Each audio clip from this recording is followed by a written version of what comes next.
যিকোনো অলৌকিক কাৰ্য দেখিলে আমি ঈশ্বৰৰ কাম বুলি কিয় ধৰি ল'ব নালাগে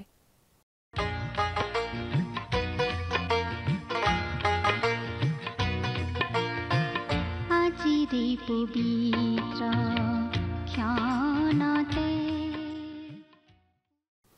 নমস্কাৰ আমাৰ ভক্তিবচন অনুষ্ঠানলৈ আপোনাক স্বাগতম জনাইছো খ্ৰীষ্টীয় বিশ্বাসী লোকসকলৰ বাবে বিশেষভাৱে প্ৰস্তুত কৰা এই ভক্তিবচন অনুষ্ঠানটো হৈছে বাইবেল অধ্যয়নৰ ধাৰাবাহিক অসমীয়া অনুষ্ঠান বাইবেলৰ গোটেই ৬৬খন পুস্তকৰে আমি ইয়াত অধ্যয়ন কৰিম এই অনুষ্ঠানটো নিয়মিতভাৱে শুনি থাকিলে আমাৰ দৰ্শকসকলে গোটেইখন বাইবেল চোৱাৰ আৰু বুজি পোৱাৰ এটা সুযোগ পাব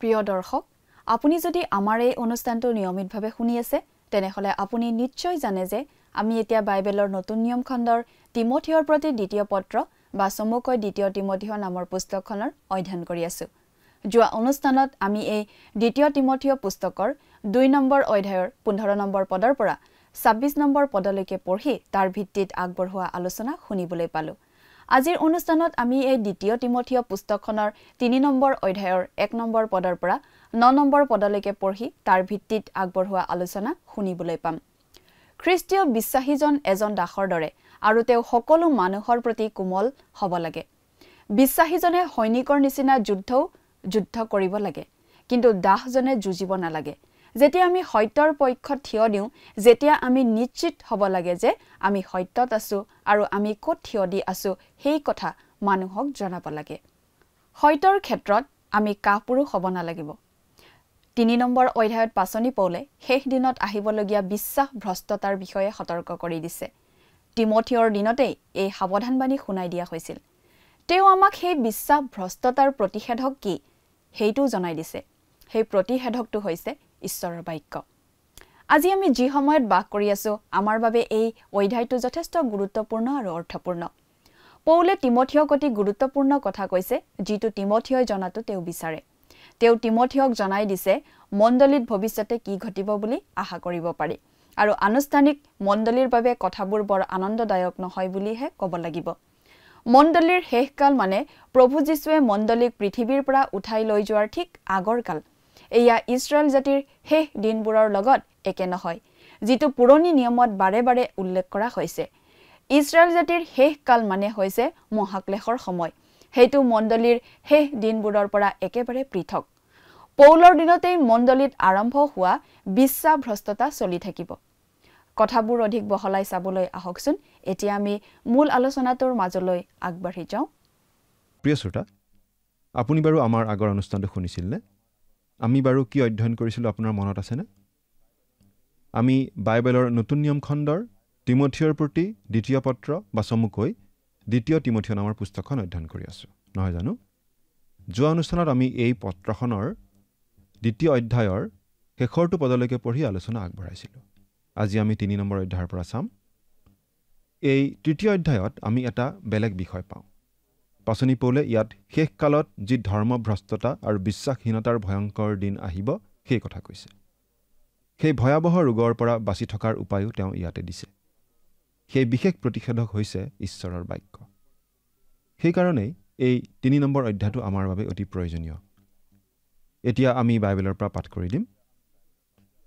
দ্বিতীয় তিমথিয় ৩য় অধ্যায় ১ম পদ কিন্তু শেষ কালত ভয়ংকৰ সময় উপস্থিত হ'ব ইয়াকে জানিবা পাচনি পৌলে তিমথিয়লৈ এই চিঠিখন লিখি আছে আৰু তেওঁ তিমথিয়ক এটা অতি গুৰুত্বপূৰ্ণ কথা জনাইছে যিটো কথা তিমথিয়ই জনাটো তেওঁ বিচাৰে তেওঁ তিমথিয়ক জনাই আছে ভৱিষ্যতে তিমথিয়ই কি আশা কৰিব পাৰে আৰু খ্ৰীষ্টীয় মণ্ডলীৰ ভৱিষ্যতনো কি আনুষ্ঠানিক মণ্ডলীৰ ভৱিষ্যত বৰ উজ্জ্বল নহয় শেষ কালত এইটো এটা তাত্ত্বিক শব্দ এই শব্দটো নতুন নিয়মৰ কেইবা ঠাইতো ব্যৱহাৰ কৰা হৈছে ইয়াত খ্ৰীষ্টীয় মণ্ডলীক এই পৃথিৱীৰ পৰা উঠাই লৈ যোৱা ঘটনাটোৰ ঠিক আগে ঘটিব লগা কথা কোৱা হৈছে খ্ৰীষ্টীয় মণ্ডলী পৃথিৱীৰ পৰা উত্তোলিত হোৱাৰ ঠিক আগৰ সময়খিনিকে ইয়াত শেষকাল বুলি কোৱা হৈছে মণ্ডলীৰ শেষকাল আৰু ইছৰাইল জাতিৰ শেষকাল একে নহয়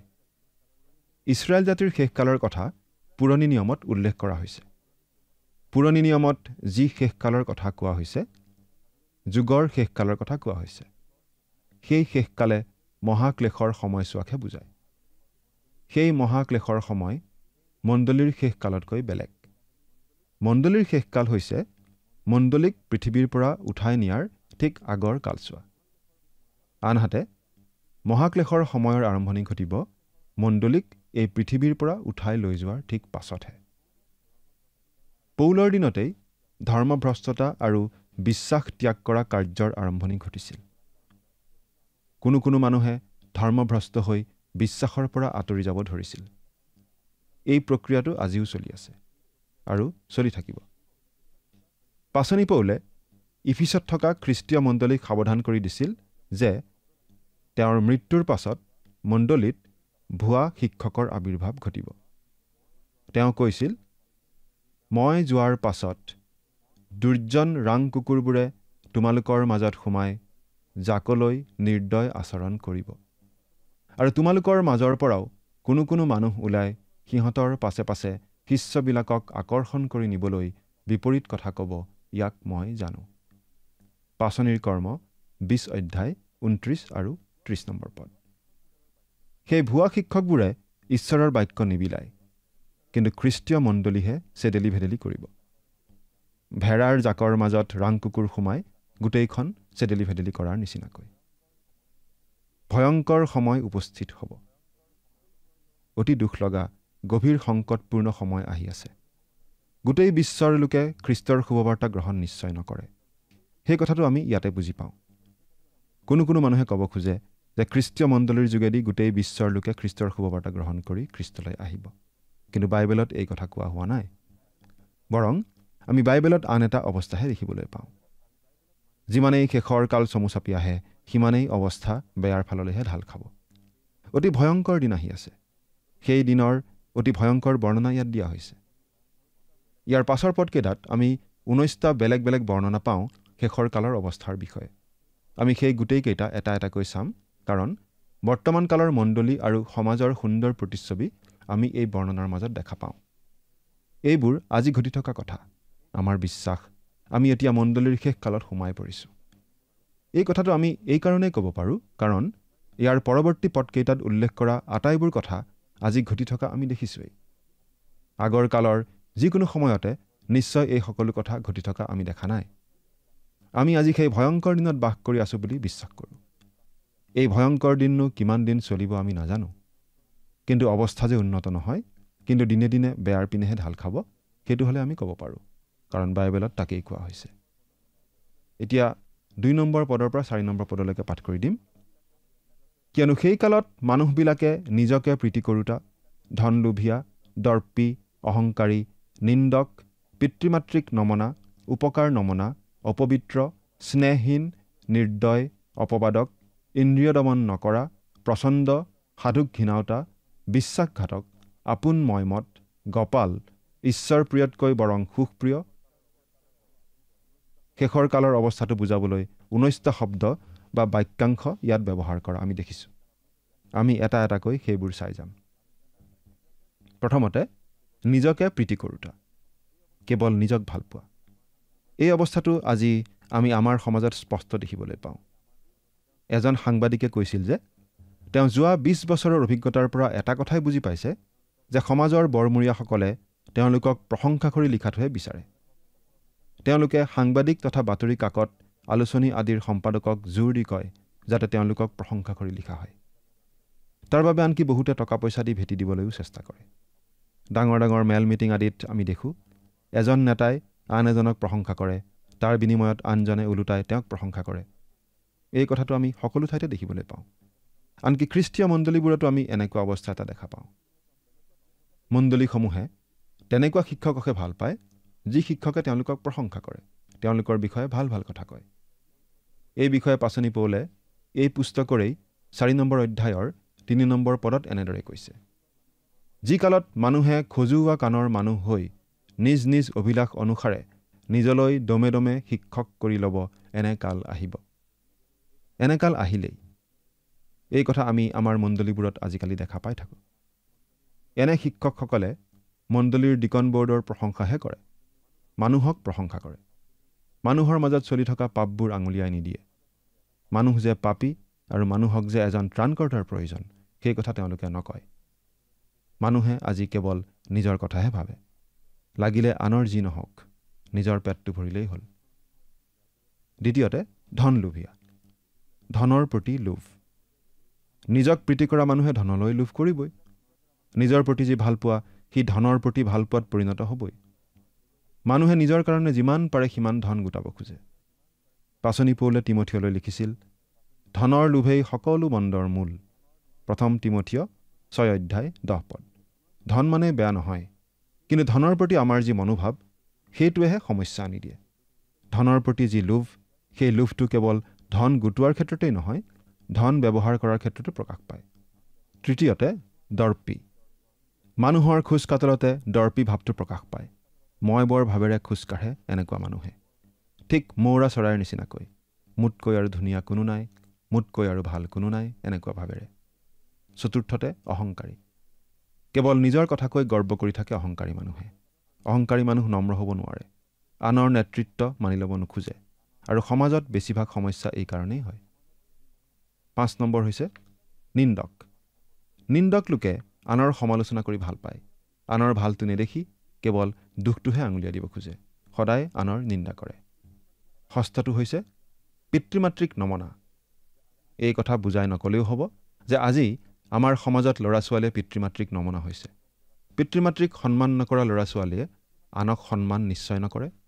ফলত চাৰিওফালে উদ্ভণ্ডালিহে আমি দেখা পাওঁ। 7 নম্বৰটো হৈছে উপকাৰ নমনা, অৰ্থাৎ অকৃতজ্ঞ। বহুতো লোক আছে আনে কৰা উপকাৰৰ কথা পাহৰি যায়। ধন্যবাদ দিয়াটো দূৰৰে কথা, আনক নালাগে নিজৰ আপোন মানুহে কৰা উপকাৰৰ কথাকেই পাহৰি যায়।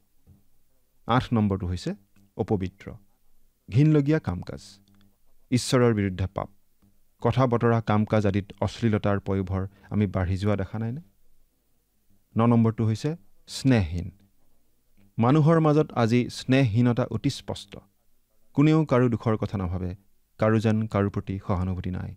দুখত পৰা মানুহৰ প্ৰতি এটুপি চকুলো টুকিবৰো কাৰো আহৰি নাই। আচলতে এয়া মানুহৰ স্বাৰ্থপৰতাৰেই ফল। 10 নম্বৰটো হৈছে নিৰ্দয়, বৰ্বৰ স্বভাৱ। আজি মানুহৰ মাজত মৰামৰি কটাকটি দিনে দিনে বাঢ়ি গৈছে। হিংসাৰ আশ্ৰয় ল'বলৈ মানুহে অকণো সংকোচ নকৰে। মানুহ হিংস্ৰ জন্তুৰ নিচিনা নিৰ্দয় হ'ব ধৰিছে। 11 নম্বৰতে অপবাদক। আনক অপবাদ দিয়া, অৰ্থাৎ মিছাতেই আনৰ বদনাম কৰা। এনেকুৱা কাম কৰা মানুহৰ আজি আকাল নাই। 12 নম্বৰটো হৈছে ইন্দ্ৰিয় দমন নকৰা। মানুহৰ মাজত আজি আত্মসংযম হেৰাই গৈছে। বেছিভাগ লোকেই মাংসিকতাত মত্ত হৈ পৰিছে। 13 নম্বৰটো হৈছে প্ৰচণ্ড। মানুহ আজি পাষাণ হৃদয়ৰ, প্ৰচণ্ড ভয়ংকৰ স্বভাৱৰ হৈ পৰিছে। শুধৰণি নামানে, সহজ পৰামৰ্শ নামানে, নিজৰ যি খুচি তাকেই মাত্ৰ কৰিব খোজে। 14 নম্বৰটো হৈছে সাধুক ঘৃণাওতা। আগৰ কালত সৎ সাধু লোকে সমাজৰ পৰা সমাদৰ পাইছিল, সন্মান পাইছিল। আজিকালি কিন্তু তেনেকুৱা লোকক ঘিণ কৰা, অত্যাচাৰ কৰা লোকহে বাঢ়ি গৈছে। 15 নম্বৰটো হৈছে বিশ্বাসঘাতক। বিশ্বাসঘাতকতা কৰাটো আগৰ কালৰ মানুহে খুব লাজ লগা কথা, ভয়ংকৰ অপৰাধ বুলি গণ্য কৰিছিল। আজিকালি কিন্তু মানুহে বিশ্বাসঘাতকতাহে বেছিকৈ কৰে। স্বয়ং বৰমূৰীয়াসকলে আজিকালি ৰাইজৰ প্ৰতি বিশ্বাসঘাতকতা কৰে। মানুহে আজি কথা দি কথা নাৰাখে। 16 নম্বৰটো হৈছে আপোন মত। একো কথালৈ কেৰেপ নকৰি, অলপো লাজ নকৰি, মদমত্ত হাতীৰ নিচিনা চলাফুৰা কৰা মানুহৰ সংখ্যা দিনে দিনে বাঢ়ি যোৱা নাইনে? 17 নম্বৰটো হৈছে গপাল। গপাল মানুহ অহংকাৰৰ দ্বাৰা অন্ধ হৈ পৰা মানুহ, অহংকাৰে মতলীয়া কৰা মানুহ। 18 নম্বৰ ঈশ্বৰ প্ৰিয়তকৈ বৰং সুখপ্ৰিয়। আচলতে আমি সমগ্ৰ মানৱ জাতিয়েই এনেকুৱা হৈ পৰিছোঁ। আজি মানুহে বিষয় বাসনাত ইমান মত্ত হৈ পৰিছে যে ঈশ্বৰৰ কথা ভাবিবৰ সময়েই নাই। মানুহে আমোদ প্ৰমোদত কিমান ধন, কিমান সময় ব্যয় কৰে, অথচ ঈশ্বৰৰ কথা ভাবিবৰ সময় নাপায়। ক্ৰিকেট খেল এখন পাতিলে বা ফুটবল খেল এখন পাতিলে লাখ লাখ মানুহ গোট খায়। ৰেডিঅ' টেলিভিছনৰ কাষত ঘণ্টাৰ পিছত ঘণ্টা সময় কটায়। আজি লাখ লাখ কোটি কোটি টকা মানুহে আমোদ প্ৰমোদ খেলা ধূলা আদিৰ নামত ব্যয় কৰে। কাৰণ মানুহে ঈশ্বৰতকৈ সুখহে ভাল পায়। প্ৰিয় শ্ৰোতা, আমি বাৰু এই বিষয়ে দকৈ চিন্তা কৰি চাওঁনে? আমি বাৰু ঈশ্বৰক বেছি প্ৰেম কৰোঁনে? আমাৰ ব্যক্তিগত সুখ সম্ভোগক বেছি আগস্থান দিওঁ? আমি বাৰু ঈশ্বৰৰ কাৰ্যৰ অৰ্থে আমাৰ সুখ আৰামক লাহ বিলাহক ত্যাগ কৰিবলৈ সাজুনে? আনলৈ আঙুলি নুটুৱাই আমি নিজকে পৰীক্ষা কৰি চোৱা উচিত। আমি নিজেই বুজি পাম আমাৰ অৱস্থা কি। 5 নম্বৰ পদটো পঢ়িছোঁ। ভক্তিৰ আকাৰধাৰী কিন্তু তাৰ শক্তি অস্বীকাৰকাৰী হ'ব। এনেবিলাক মানুহৰ পৰা তুমি বিমুখ হোৱা। ইয়াতে আমি শেষৰ কালৰ 19 নম্বৰ অৱস্থাটো পাওঁ। ভক্তিৰ আকাৰধাৰী কিন্তু তাৰ শক্তি অস্বীকাৰকাৰী। এনে মানুহে নিজকে খুব ধাৰ্মিক দেখুৱায়। তেওঁলোকে ধৰ্মীয় ৰীতি নীতিবোৰ খুব নিয়াৰিকৈ পালন কৰে আনক দেখুৱায় যেন তেওঁলোকৰ নিচিনা ধাৰ্মিক আৰু কোনো নাই। কিন্তু তেওঁলোকে এই সকলো বাহ্যিকভাৱেহে কৰে। আচলতে তেওঁলোকে সেই বিশ্বাসৰ শক্তি অস্বীকাৰ কৰে। প্ৰকৃত জীৱন আৰু বাস্তৱতা তেওঁলোকৰ নাই। তেওঁলোকে আচলতে কথাবোৰ সঁচা বুলি বিশ্বাসেই নকৰে, কিন্তু মানুহৰ আগত ধাৰ্মিকতাৰ ভাও ধৰে। কি ভয়ংকৰ কথা! এনেকুৱা মানুহেৰে আমাৰ খ্ৰীষ্টীয় মণ্ডলীবোৰ আজি ভৰি পৰিব ধৰিছে। এনেকুৱা মানুহে হয়তো খ্ৰীষ্টক ত্ৰাণকৰ্তা বুলি বিশ্বাসেই নকৰে, কিন্তু সমাজৰ আগত নিজকে খ্ৰীষ্টীয় বিশ্বাসী বুলিয়েই চিনাকি দিয়ে। এনে লোকসকলে আচলতে গোটেই খ্ৰীষ্টীয় সমাজৰ বদনাম আনে, কিন্তু শেষকালত এনেকুৱা মানুহ বাঢ়ি যাবই। এনেবিলাক মানুহৰ পৰা তুমি বিমুখ হোৱা। এনেকুৱা মানুহৰ পৰা খ্ৰীষ্টীয় বিশ্বাসীসকলক আঁতৰি থাকিবলৈ কোৱা হৈছে। কথাখিনি শুনিবলৈ অলপ কঠোৱা যেন লাগে, কিন্তু আমাক আমাৰ ভালৰ কাৰণেই এই কথা কোৱা হৈছে। এনেকুৱা মানুহৰ লগত মিলা মিছা উঠা বহা কৰিলে আমিও খ্ৰীষ্টীয় বিশ্বাসত সেমেকা হৈ পৰিম। খ্ৰীষ্টীয় জীৱন আমাৰ পংগু হৈ পৰিব পাৰে। সেইকাৰণে তেনেকুৱা মানুহক চিনি লৈ তেনেকুৱা মানুহৰ পৰা আঁতৰি থকাই ভাল। 6 নম্বৰ আৰু 7 নম্বৰ পদ দুটা পঢ়ি দিছোঁ। কিয়নো তেওঁবিলাকৰ মাজৰ কিছুমান মানুহে চলেৰে পৰৰ ঘৰত সোমাই পাপত ভাৰাক্ৰান্ত নানাবিধ অভিলাষেৰে চালিত হোৱা আৰু সদায় শিক্ষা পোৱা কিন্তু সত্যৰ তত্ত্বজ্ঞান পাবলৈ কেতিয়াও সমৰ্থ নোহোৱা নিৰ্বুদ্ধি তিৰোতাবিলাকক মোহিত কৰি বন্দিনীৰ তুল্য কৰে। সদায় শিক্ষা পোৱা কিন্তু সত্যৰ তত্ত্বজ্ঞান পাবলৈ কেতিয়াও সমৰ্থ নোহোৱা। এনেকুৱা অৱস্থাৰ লোক আমাৰ মাজত বহুতো আছে। তেওঁলোকে বাইবেলৰ পৰা সদায় শিক্ষা শুনিয়েই আছে। হয়তো ডাঙৰ ডাঙৰ সভা অধিৱেশন আদিতো যোগ দি আহিছে, কিন্তু প্ৰকৃত সত্যৰ তত্ত্বজ্ঞান হ'লে লাভ কৰিব পৰা নাই। কথাবোৰ বুজিয়েই হয়তো পোৱা নাই। এনেকুৱা অৱস্থাত থকা মানুহৰ যথেষ্ট বিপদ আছে, কাৰণ তেওঁলোক সহজে বিভ্ৰান্ত হ'ব পাৰে। ভুৱা শিক্ষক আদিয়ে তেওঁলোকক অতি সহজে অপথে নিব পাৰে। প্ৰিয় শ্ৰোতা, আমাৰো যদি এনেকুৱা অৱস্থা হৈ আছে যে আমি বাইবেলৰ শিক্ষা শুনিহে আছোঁ, কিন্তু সত্যৰ তত্ত্বজ্ঞান আহৰণ কৰিব পৰা নাই, তেনেহ'লে আমি ঈশ্বৰৰ আগত আঁঠু লৈ প্ৰাৰ্থনা জনোৱা উচিত, যাতে কথাবোৰ বুজি পোৱাত তেওঁ আমাক সহায় কৰে। এতিয়া 8 নম্বৰ পদটো পঢ়ি দিছোঁ। যেনেকৈ জান্নী আৰু জাম্ৰীয়ে মুচিৰ প্ৰতিৰোধ কৰিছিল, তেনেকৈ মন ভ্ৰষ্ট আৰু বিশ্বাসৰ সম্বন্ধে অপ্ৰামাণিক এই মানুহবিলাকেও সত্যতাৰ প্ৰতিৰোধ কৰে।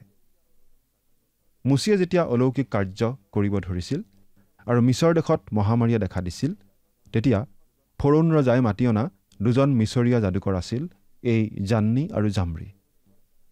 এই কথাটো আমি অৱশ্যে একেবাৰে খাটাংকৈ ক'ব নোৱাৰোঁ। এই নাম দুটা আমি নাপালোহেঁতেন যদিহে পৌলে ইয়াত উল্লেখ নকৰিলেহেঁতেন। পৌলেনো এই নাম দুটা কেনেকৈ পালে সেই কথাটো আমি খাটাংকৈ ক'ব নোৱাৰোঁ, কিন্তু তাৰ এটা সহজ ব্যাখ্যা এয়ে হ'ব যে ঈশ্বৰৰ আত্মাই এই নাম দুটা পৌলৰ আগত প্ৰকাশ কৰিছিল। এই যাদুকৰ দুজনে মুচিৰ প্ৰতিৰোধ কৰিছিল। সেই বিষয়ে আমি যাত্ৰা পুস্তক অধ্যয়ন কৰোঁতে সেই পুস্তকৰ 7 নম্বৰ অধ্যায়ত পঢ়িবলৈ পাইছিলোঁ। আপোনাৰ নিশ্চয় মনত আছে। তাৰ পৰা আমি এটা কথা স্পষ্টভাৱে বুজি পাওঁ যে শয়তানেও বহুতো অলৌকিক কাৰ্য কৰিব পাৰে, আৰু শয়তানে ঈশ্বৰৰ নকল কৰে, ঈশ্বৰে কৰা কামৰ নকল কৰে। ইয়াত জান্নী আৰু জাম্ৰীৰ কথা কোৱা হৈছে। সেই জান্নী আৰু জাম্ৰীয়ে কি কৰিছিল? জান্নি আৰু জাম্ৰিয়ে অলৌকিক কাৰ্য সম্পাদন কৰিছিল।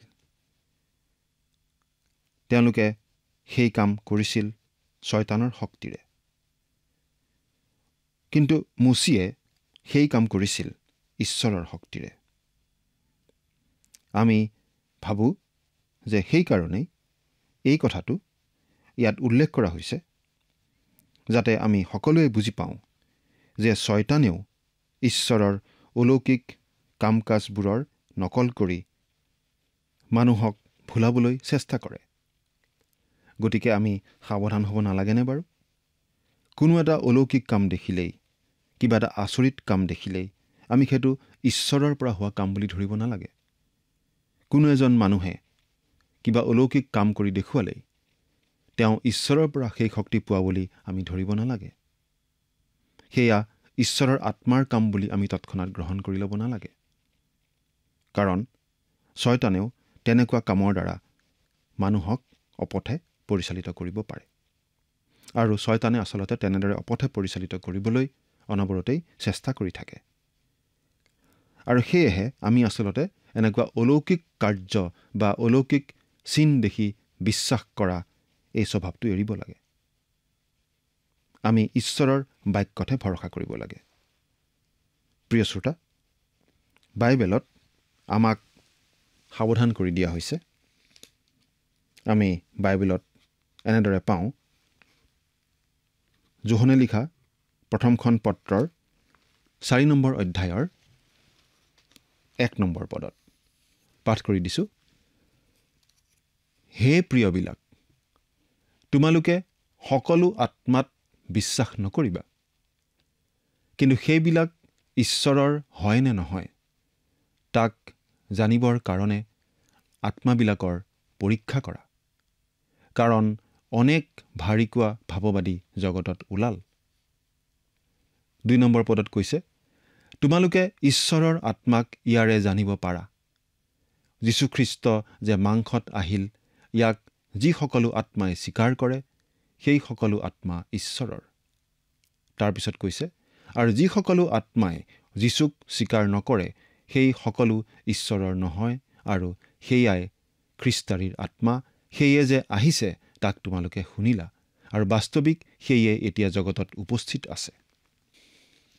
প্ৰিয় শ্ৰোতা, সেই সময়তেই অৰ্থাৎ পাচনি যোহনৰ দিনতেই খ্ৰীষ্টাৰীৰ আত্মা জগতত প্ৰকাশ পাইছিল। আমি অতিশয় সাৱধান হোৱা উচিত নহয়নে বাৰু? কোনো অলৌকিক কাৰ্য দেখিলেই সেয়া ঈশ্বৰৰ কাম বুলি আমি পতিয়ন যাব নালাগে। সেয়া শয়তানৰ কামো হ'ব পাৰে আমাক ভুলাবলৈ। জান্নি আৰু জাম্ৰিয়ে মুচিক প্ৰতিৰোধ কৰাৰ নিচিনাকৈ ভক্তিৰ আকাৰধাৰী কিন্তু তাৰ শক্তিক অস্বীকাৰকাৰী এই লোকসকলেও প্ৰকৃত সত্যক প্ৰতিৰোধ কৰে। কিন্তু এই লোকসকল প্ৰকৃততে মন ভ্ৰষ্ট আৰু বিশ্বাসৰ সম্বন্ধে অপ্ৰমাণিক। এই লোকসকলে আচলতে বিশ্বাস পৰিত্যাগ কৰিছে। এই কথা আচৰিতজন লাগিলেও সত্য যে আজি আমাৰ খ্ৰীষ্টীয় সমাজতেই নিজক খ্ৰীষ্টীয় বিশ্বাসী বুলি চিনাকি দিয়া এনে বহুতো লোক আছে, যিসকলে প্ৰকৃততে বিশ্বাস পৰিত্যাগ কৰিছে। তেওঁলোকে খ্ৰীষ্টৰ প্ৰকৃত শুভবাৰ্তাৰ প্ৰতিৰোধহে কৰে। প্ৰিয় শ্ৰোতা, আমি সাৱধান হ'ব লাগে যাতে আমি এনেকুৱা মানুহৰ দ্বাৰা ভ্ৰষ্ট নহওঁ। এতিয়া 9 নম্বৰ পদটো পাঠ কৰি দিব খুজিছোঁ। কিন্তু তেওঁবিলাক অধিক দূৰ আৰু আগবাঢ়ি নাযাব, কিয়নো সেই দুজনৰ দৰে এওঁবিলাকৰো মূঢ়তা সকলোৰে আগত প্ৰকাশিত হ'ব। কিন্তু সেই বিশ্বাস ত্যাগ কৰা লোকসকল বেছিদিন লুকাই নাথাকে। তেওঁলোকৰ প্ৰকৃত স্বৰূপ প্ৰকাশিত হ'বই। কাৰণ খ্ৰীষ্টৰ প্ৰকৃত বিশ্বাসীজনক কোনেও প্ৰতিৰোধ কৰি ৰাখিব নোৱাৰে। খ্ৰীষ্টৰ শুভবাৰ্তাক কোনেও প্ৰতিৰোধ কৰি ৰাখিব নোৱাৰে। প্ৰকৃত সত্য জিলিকি উঠিবই। প্ৰকৃত বিশ্বাসীক মানুহে চিনি পাবই। এতিয়া নহ'লেও অন্ততঃ প্ৰভু যীশুৰ আগমনৰ সময়ত প্ৰকৃত বিশ্বাসী কোন কোন সেই কথা প্ৰকাশ পাই উঠিবই। কাৰণ প্ৰভু যীশুৱেই তেওঁলোকক পৃথক কৰি ল'ব। প্ৰিয় শ্ৰোতা, আপুনি বাৰু প্ৰভু যীশুক প্ৰকৃত অৰ্থত বিশ্বাস কৰেনে? আপুনি বাৰু প্ৰভু যীশুৰ আগমনৰ সময়ত কোনো সংকোচ নকৰাকৈ তেওঁৰ আগত থিয় হ'ব পাৰিবনে? এবাৰ চিন্তা কৰি চাওকচোন। ঈশ্বৰে আপোনাক আশীৰ্বাদ কৰক। আমেন।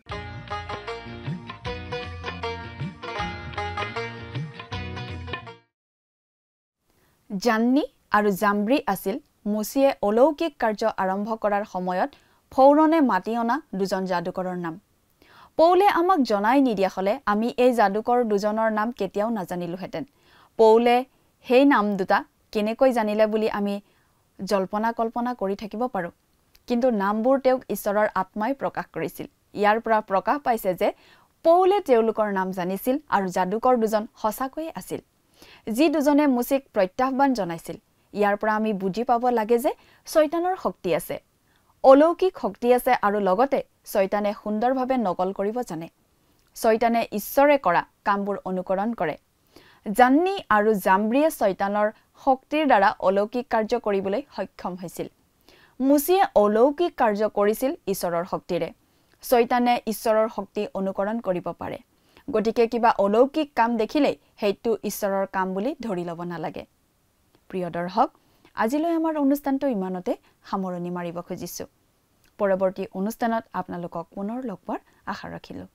সামৰণিত আহকচোন খন্তেক প্ৰাৰ্থনাত মূৰ দুৱাওঁ। স্বৰ্গত থকা অতি মৰমীয়াল দয়ালু পিতৃ ঈশ্বৰ, প্ৰভু তোমাক ধন্যবাদ দিছোঁ সুন্দৰ সময় প্ৰভু তুমি আমাক আটাইকে দিয়াৰ বাবে। দয়ালু মৰমীয়াল পিতৃ ঈশ্বৰ, বিশেষকৈ পিতৃ, এই সময়তে যি তোমাৰ পবিত্ৰ বাক্য আমি অধ্যয়ন কৰিলোঁ প্ৰভু, তুমি আমাক প্ৰত্যেককে আশীৰ্বাদ কৰিবা। আৰু বিশেষকৈ প্ৰভু, আমি যদি তোমাৰ সন্তান হিচাপে প্ৰভু তোমাৰ পৰিচৰ্যাৰ কাৰণে প্ৰভু তুমি যদি আমাক বাছি লোৱা, বা হয়তো যদি কোনোবা ইতিমধ্যে তোমাৰ পৰিচৰ্যাত লাগি আছে প্ৰভু, যাতে আমি সত্য আৰু নিষ্ঠাৰে সৈতে যাতে তোমাৰ সেই পৰিচৰ্যা সেৱা আগবঢ়াই লৈ যাব পাৰোঁ, তেনে জ্ঞান বুদ্ধি শক্তি প্ৰভু তুমি আমাক আটাইকে দান কৰিবা। আৰু আমি যাতে সম্পূৰ্ণৰূপেৰে তোমাত সোধাই আমাৰ জীৱন যাতে চলি যাব পাৰিম, তেনে আশীৰ্বাদ প্ৰভু তুমি দান কৰিবা। এই সকলো যাচনা মহান ত্ৰাণকৰ্তা প্ৰভু যীশু খ্ৰীষ্টৰ নামত অৰ্পণ কৰিলোঁ। আমেন।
প্ৰিয় শ্ৰোতা দৰ্শক, আশা কৰোঁ ভক্তিবচন অনুষ্ঠানটি উপভোগ কৰি আপোনাৰ নিশ্চয় ভাল লাগিছে।